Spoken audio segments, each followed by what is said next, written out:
দেশে হাম পরিস্থিতি নিয়ে উদ্বেগ বেড়েই চলছে। গত ২২ দিনে সারা দেশে হাম সন্দেহে আক্রান্ত হয়েছে ৭৬১০ জন শিশু এবং মৃত্যু হয়েছে ১১৩ জনের। এছাড়া গত ২৪ ঘন্টায় হামে মৃত্যু হয়েছে ১০ জনের, আক্রান্ত হয়েছে ৯৭৪ জন। বিগত ফ্যাসিস্ট সরকারের সময় রাজনৈতিক বিবেচনায় তালিকাভুক্ত হওয়া ভুয়া মুক্তিযোদ্ধাদের চিহ্নিত করে ব্যবস্থা নেওয়া শুরু হয়েছে বলে জানিয়েছেন মুক্তিযুদ্ধ বিষয়ক মন্ত্রী আহমদ আজম খান।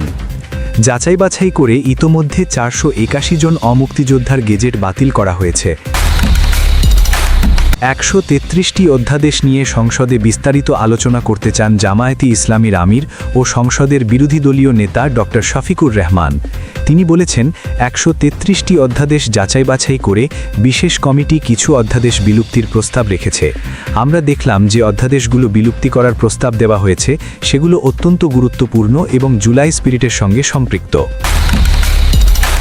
নতুন বাস্তবতায় রাজনীতি এবং অর্থনীতিতে ইতিবাচক পরিবর্তন না এলে জেন জি নেতৃত্বে আবার গণ-অভ্যুত্থান হতে পারে বলে আশঙ্কা প্রকাশ করেছেন পরিবেশমন্ত্রী আব্দুল আওয়াল মিন্টু।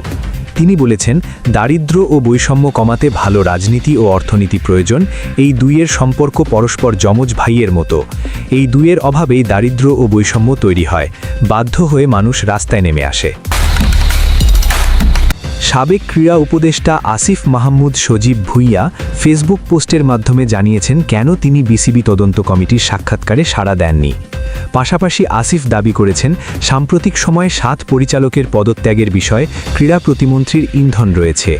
তার দাবি, লোভ ভয় দেখিয়ে বোর্ড পরিচালককে পদত্যাগ করানো হচ্ছে।